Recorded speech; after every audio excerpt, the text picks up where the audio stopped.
নমস্কার বন্ধুরা, আমি গুবলু। আপনারা দেখছেন Gublu's tech guide YouTube channel. Gublu's tech guide YouTube চ্যানেলের পক্ষ থেকে আপনাদের সকলকে স্বাগতম। তো আমি কিন্তু আবারও চলে এসেছি আপনাদের কাছে নতুন আর একটি গুরুত্বপূর্ণ ভিডিও নিয়ে। তো আজকের ভিডিওটি কিন্তু পাসপোর্ট রিলেটেড। তো আপনারা যারা পাসপোর্ট বানাতে চাইছেন, আপনারা কিন্তু ঘরে বসে কিন্তু খুব সহজেই কিন্তু পাসপোর্টের জন্য আবেদন করতে পারবেন। এবং কোথায় আপনাদের পাসপোর্ট সেবা কেন্দ্রে আপনারা যাবেন এবং কিভাবে আপনাদের ডিআইভি হবে, আপনাদের কি কি ডকুমেন্টস লাগছে, বিস্তারিত কিন্তু আজকে আমি আপনাদের সাথে আলোচনা করব। তো আপনারা যারা আমার চ্যানেলে নতুন, অবশ্যই চ্যানেলটিকে সাবস্ক্রাইব করুন এবং বেল আইকনটি প্রেস করে রাখুন এরকম ধরনের লেটেস্ট আপডেট পাওয়ার জন্য। প্রথমেই কিন্তু আপনাকে চলে আসতে হবে পাসপোর্টের যে অফিসিয়াল ওয়েবসাইট আছে, এই ওয়েবসাইটে কিন্তু আপনাদেরকে কিন্তু প্রথমে ভিজিট করতে হবে। তো এখানে আপনাদের গুগল ক্রোম ব্রাউজারে আপনারা লিখবেন যে পাসপোর্ট সেবা, লিখলে পরে কিন্তু প্রথম যে ওয়েবসাইটটি আসবে সেই ওয়েবসাইটের উপর আপনারা ক্লিক করে ঢুকে যাবেন, অথবা আমার যে ডিসক্রিপশানে যে লিঙ্ক দেওয়া আছে সেখান থেকেও আপনারা কিন্তু সহজেই চলে আসতে পারবেন। তো এরকম একটি হোম পেজে আপনারা কিন্তু চলে আসবেন। আসার পর এখান থেকে যে প্রথমে দেখবেন ওখানে কিন্তু কোনো একটি অপশন আছে লগ ইন আর কিন্তু রেজিস্টার। তো লগ ইন রেজিস্টার আপনি যদি প্রথম হয়ে থাকেন তাহলে কিন্তু আপনাকে প্রথমত রেজিস্টার করতে হবে, মানে এখানে কিন্তু আপনাকে অ্যাকাউন্ট তৈরি করতে হবে এই কাজ করার জন্য। তারপরে কিন্তু আপনারা বিভিন্ন লোকেরও কিন্তু আপনারা কাজ কিন্তু করে দিতে পারবেন আপনারা যদি সম্পূর্ণ ভিডিওটি দেখেন। তো সম্পূর্ণ ভিডিওটি দেখুন স্কিপ না করে। তো এখানে কিন্তু এরকম একটি ইন্টারফেস কিন্তু চলে আসবে, ইউজার রেজিস্ট্রেশন। তো এখানে আপনি যদি সিপিভি, এটা হচ্ছে দিল্লি, এটা হচ্ছে যদি আপনি ভিসার জন্য আবেদন করেন তাহলে কিন্তু এটা চুজ করবেন। আর অ্যাকাউন্টটা যদি আপনি পাসপোর্টের জন্য আবেদন করতে চান তাহলে কিন্তু পাসপোর্ট অফিস যে অপশানটি আছে এখানে ক্লিক করে আপনারা কিন্তু ফুল নেম আপনাদের দেবেন, দিয়ে কিন্তু একটি ভ্যালিড একটি ইমেল অ্যাড্রেস দেবেন। এবং এখানে কিন্তু নিচে বলা হয়েছে do you want your log in ID be same as email ID, মানে আপনার লগ ইন আইডি আর ইমেল আইডি আপনি কি সেম রাখতে চাইছেন, তাহলে কিন্তু ওই বক্সে ইয়েস করে দিবেন। আর না হলে কিন্তু নো করলে কিন্তু এখানে আপনাকে লগ ইন আইডি কিন্তু এখানে কিন্তু বসাতে হবে। তারপর কিন্তু একটি পাসওয়ার্ড দিয়ে আপনাকে কিন্তু সাইন আপ করে দিতে হবে। সাইন আপের উপর ক্লিক করলে কিন্তু আপনাদের কিন্তু একটি ওটিপি যাবে আপনাদের মেলে। তো সেখান থেকে কিন্তু আপনারা সেই ওটিপি নাম্বারটা বসালে পরে কিন্তু আপনাদের কিন্তু অ্যাকাউন্ট কিন্তু এখান থেকে কিন্তু তৈরি হয়ে যাবে। তারপরে কিন্তু আপনাকে যে লগ ইন অপশান আছে সেই লগ ইন অপশান উপরে কিন্তু আপনাকে ক্লিক করে এবার কিন্তু লগ ইন করে নিতে হবে। তো চলুন আমি দেখিয়ে দিচ্ছি কীভাবে আপনারা লগ ইন করবেন। দেখুন এরকম কিন্তু একটি ইন্টারফেস আবারও কিন্তু চলে আসবে। এখানে কিন্তু লগ ইন আইডি, আপনার যেহেতু লগ ইন আইডি যদি সেম দিয়ে থাকেন আপনি, তাহলে আপনার যে ইমেল অ্যাড্রেসটি আছে সেটা এখানে বসিয়ে দেবেন। বসিয়ে দিলে পরে কিন্তু এখানে আপনার আবার কিন্তু জিমেলে একটি ওটিপি কিন্তু সেন্ড হয়ে যাবে। সেই ওটিপি নাম্বারটা কিন্তু আপনাকে এখানে কিন্তু বসিয়ে নিতে হবে। বসিয়ে নিয়ে আপনাকে কিন্তু সাইন আপ যে অপশানটি আছে সেই সাইন আপের উপর ক্লিক করে দিলে পরে কিন্তু আপনাদের কিন্তু অ্যাকাউন্ট কিন্তু লগ ইন হয়ে গেল। এরপর এরকম কিন্তু একটি ইন্টারফেস কিন্তু আপনাদের সামনে চলে আসবে। তো এখানে সার্ভিস যে অপশানটি আছে এই সার্ভিস অপশানের উপর আবারও আপনারা ক্লিক করে দেবেন। তারপর কিন্তু ঠিক এরকম একটি ইন্টারফেস আপনাদের সামনে কিন্তু চলে আসবে। এরপর অ্যাপ্লাই ফর ফ্রেশ পাসপোর্ট এবং রি ইস্যু অফ পাসপোর্ট যে অপশানটি আছে এই অপশানটির উপর আপনারা ক্লিক করে দেবেন। এখানে আপনার যদি রি ইস্যু হয়ে থাকে তাহলে কিন্তু আপনাকে যে পুরনো যে আপনার পাসপোর্ট আছে সেটা কিন্তু এখানে আপনাকে কিন্তু বসাতে হবে, পাসপোর্ট নাম্বার এবং যে আপনার যে ডেট অফ বার্থ আছে সেটা কিন্তু বসাতে হবে। বসানোর পর আপনাদের কিন্তু সেন্ড ওটিপির উপর ক্লিক করলে পরে রেজিস্টার মোবাইল নাম্বারে আর রেজিস্টার ইমেলে কিন্তু একটি ওটিপি কিন্তু সেন্ড হয়ে যাবে। আর আপনি যদি নতুন আবেদন করে থাকেন তাহলে কিন্তু স্কিপ ফর নিউ যে অপশানটি আছে এই অপশানটির উপর আপনারা ক্লিক করে দেবেন। তো আমার যেহেতু এটা রি ইস্যু ছিল তো আমি কিন্তু রি ইস্যু আর নতুন একেবারে সেম প্রসেসেই হয়। তো আমি সেন্ড ওটিপির উপর কিন্তু আমি ক্লিক করে দিচ্ছি। দেখুন আপনাদের রেজিস্টার মোবাইল নাম্বারে এবং রেজিস্টার ইমেলে ওটিপি চলে যাবে। ওটিপিটা বসিয়ে নেবেন। বসিয়ে নিয়ে কিন্তু এখানে অটোমেটিক্যালি সেট করা থাকবে, আপনারা শুধু নেক্সট করে দেবেন। নেক্সট করে দিলে পরে কিন্তু আপনাদের কাছে এরকম একটি ফর্ম কিন্তু আবার ওপেন হয়ে যাবে। তো আপনারা যদি ফ্রেশ পাসপোর্ট আবেদন করে থাকেন তাহলে ফ্রেশ, আর না হলে কিন্তু রি ইস্যু করলে রি ইস্যু। তো আমি রি ইস্যু করেছি। এবার কিন্তু এখানে মেন অপশানটি হচ্ছে validity expire more than 3 years, মানে আপনার যদি 3 বছরের বেশি হয়ে যায় যে ভ্যালিডিটি এক্সপায়ার হয়ে গেছে তাহলে আপনি উপরেরটা চুজ করবেন। আর যদি 3 বছরের মধ্যে থাকে তাহলে আপনি কিন্তু নিচেরটা চুজ করবেন। তো দেখুন আমি কিন্তু নিচেরটা চুজ করে দিয়েছি এবং নর্মাল 36 পেজের পাসপোর্ট আমি কিন্তু সিলেক্ট করে নিয়েছি। সিলেক্ট করে নিয়ে আপনারা কিন্তু সেভ অ্যান্ড নেক্সটের উপর আপনারা ক্লিক করে দেবেন। ক্লিক করে দিলে পরে কিন্তু আবারও আপনাদের সামনে এরকম একটি ইন্টারফেস কিন্তু চলে আসবে। এখানে কিন্তু আপনাকে যে নাম সেটা কিন্তু বসিয়ে নিতে হবে। তারপর কিন্তু সারনেম আপনাকে বসিয়ে নিতে হবে। এটা যেহেতু রি ইস্যু সেই জন্য কিন্তু এই ডিটেলসগুলো অটোমেটিক্যালি ফিল করা রয়েছে অটোমেটিক্যালি। তো এখানে কিন্তু প্রথমে নাম, তারপরে সারনেম, তারপরে কিন্তু জেন্ডার, তারপরে কিন্তু এখানে have you ever been known by others name, আপনার কি কোনো অন্য কোনো কি নাম আছে? আপনার যদি থেকে থাকে তাহলে আপনি এখানে ইয়েস করবেন, নয়তো আপনি এখান থেকে কিন্তু নো করে দেবেন। নো করে দেওয়ার পর আপনারা কিন্তু এখান থেকে দেখতে পাচ্ছেন যে আপনি কি কখনো have you ever change your name, আপনি কি কখনো নাম চেঞ্জ করেছেন? তো যদি করে থাকেন তাহলে ইয়েস করবেন, না করে থাকলে নো করে দেবেন। এরপর আপনার ডেট অফ বার্থ, আপনার প্যালেস অফ বার্থ, তারপরে আপনার ম্যারিটাল স্ট্যাটাস, তারপরে কিন্তু আপনাকে দিতে হবে। তারপর বলেছে is your palace of birth out of India, মানে আপনি কি ইন্ডিয়ার বাইরে জন্মগ্রহণ করেছেন? যদি হয়ে থাকে তাহলে ইয়েস করবেন, নয়তো নো করে দেবেন। আমি যেহেতু ইন্ডিয়ান তো সেই জন্য কিন্তু আমি নো করে দিয়েছি। তারপর কিন্তু আপনাকে স্টেট চুজ করে দিতে হবে, তারপর কিন্তু ডিস্ট্রিক্ট। এবারে বলেছে সিটিজেনশিপ অফ ইন্ডিয়া বাই, কিসের জন্য আপনি সিটিজেনশিপ এখানে পেয়েছেন? তো আমি যেহেতু বার্থ, তার জন্য কিন্তু বার্থ আমি কিন্তু ওখানে চুজ করে দিয়েছি।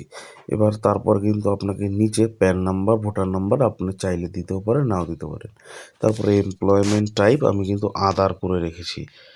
এরপরে হচ্ছে এখানে বলা হয়েছে আপনার পরিবারে কি কেউ গভর্নমেন্ট সার্ভেন্ট? যদি হয়ে থাকে তো ইয়েস করবেন, নয়তো নো করবেন। তারপরে কিন্তু এডুকেশনাল কোয়ালিফিকেশন চাইছে, সেটা আপনাকে দিয়ে দিতে হবে। ইসিআর ক্যাটাগরিতে আপনারা নো করে দেবেন। তারপরে কিন্তু আপনাদের কোনো মার্ক আছে কিনা গায়ে, সেটা আপনাকে এখান থেকে লিখতে হবে। তারপরে আধার নাম্বার, তারপরে আই এগ্রি করে সেভ অ্যান্ড নেক্সট করে পরবর্তী স্টেপে চলে যাবেন।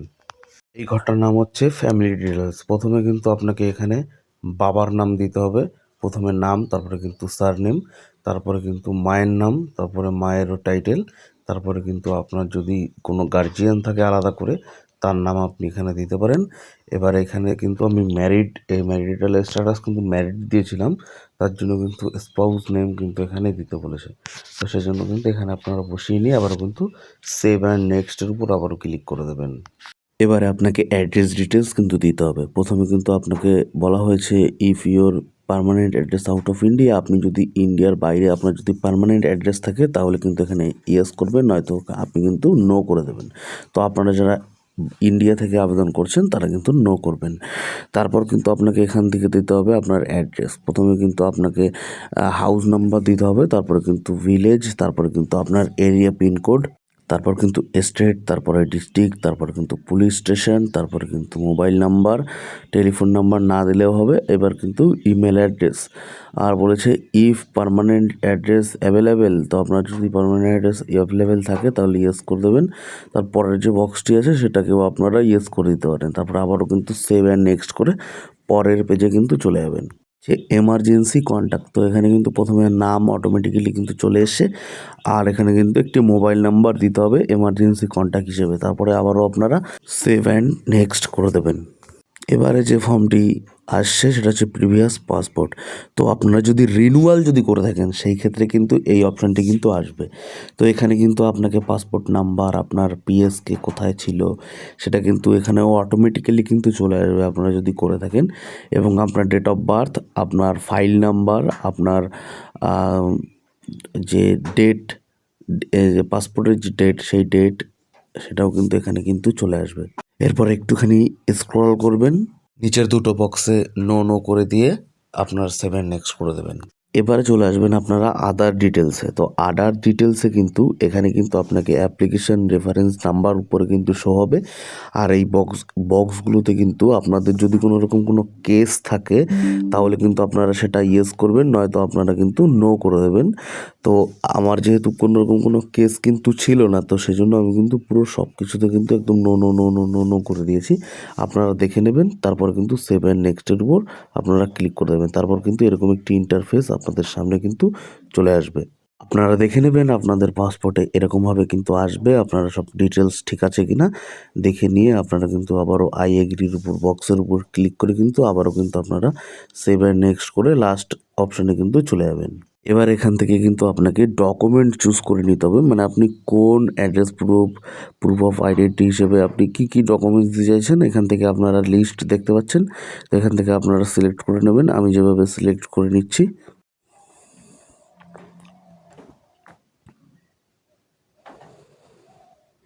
এখানে কিন্তু প্রুফ অফ আইডেন্টিটি এখান থেকে সিলেক্ট করে নিয়েছি আমি কিন্তু আধার কার্ড।